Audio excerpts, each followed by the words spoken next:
छीन सकता। बिल्कुल ठीक है, कोई नहीं छीन सकता। अच्छा सर, जब अपोजिशन बात करती है, PMLN बात करते हैं, तो वो कहते हैं कि इमरान खान से बात नहीं होगी क्योंकि इसके पास इख्तियारात नहीं है। अगर आप लोगों का लॉन्ग मार्च होता है और धरना होता है, तो सर फिर धरना खबरों में भी है और सोशल मीडिया पे भी धरना तो फिर वहां पे होगा जो मरकज है जहां से सब कुछ चल रहा है। तो क्या ये भी कोई इसमें भी कोई बात है कि इस्लामाबाद के बजाय जड़वा शहर में भी धरना हो सकता है?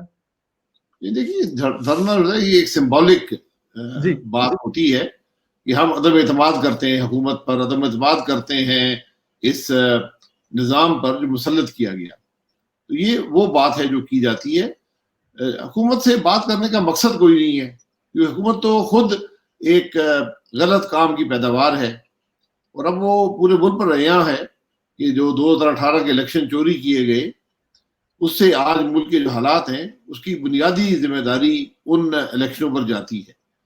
तो ये मामला जो है, ये अगर मुल्क के मुस्तकबिल का फैसला करना है तो फिर उसमें सबको बैठना होगा, पॉलिटिकल निज़ाम को भी बैठना होगा, फौज को भी बैठना होगा, इंटेलिजेंस के इदारे को बैठना होगा, जुडिशरी को बैठना होगा, और सबको तय करना होगा कि हमारे मुल्क मुस्तकबिल में कैसे चलेगा। क्योंकि जो निज़ाम आज है ये तो मुकम्मल तौर पर फेल हो गया। ये पहली बुनियादी बात है जिसको लेकर हम आगे चले हैं, और उसको अवाम ने कबूल किया है। जो अवाम आज मुश्किल में है, अवाम तकलीफ में है, महंगाई के शिकार हैं, और मुल्क जो है वो जो उसके हालात हैं ऐसे पाकिस्तान की तारीख में कभी नहीं हुए। तो इसकी जिम्मेदारी आखिर किसी पर तो जाती है ना। तो जिम्मेदारी बात की बात है, आज निज़ाम की दुरुस्तगी की बात है, निजाम की दुरुस्तगी की बात है। अच्छा सर, अभी आपने मुज़ाकरात, ये दूसरी जानब मुज़ाकरात की बातें हो रही हैं। आज शाह महमूद कुरैशी साहब ने भी मुज़ाकरात की दावत दी है। आप हुकूमत से मुज़ाकरात करना चाहते हैं? अगर नहीं तो फिर किससे मुज़ाकरात करना चाहेंगे और किन शराइत पर मुज़ाकरात करेंगे? कोई शराइत नहीं है, सबको बैठना पड़ेगा।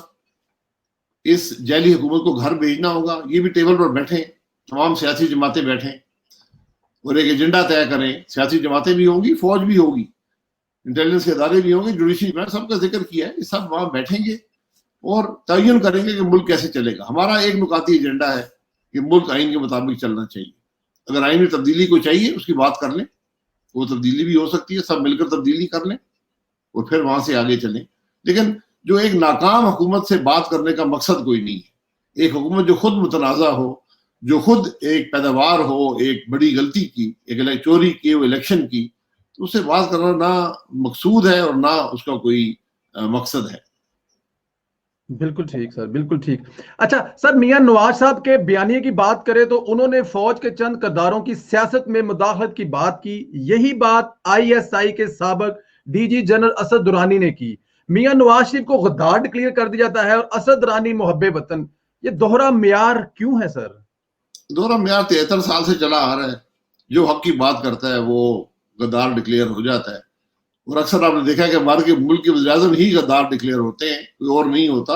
बहरहाल ये बातें इंशाल्लाह माजी का हिस्सा हैं, ये मुस्तकबिल में इंशाल्लाह नहीं होंगी, क्योंकि अगर मुल्क ने चलना है तो आइन के मुताबिक चलना है।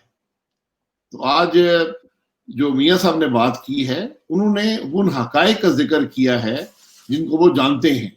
उन्होंने उससे बाहर कोई बात नहीं की, उन्होंने किसी पर जाती बात नहीं की, किसी की हद तक नहीं की।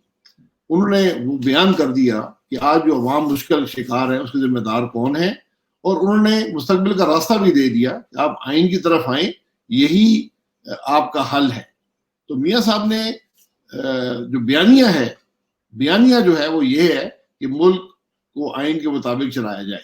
किसी को हक हासिल नहीं है कि वो अवाम की राय को रद्द कर सके या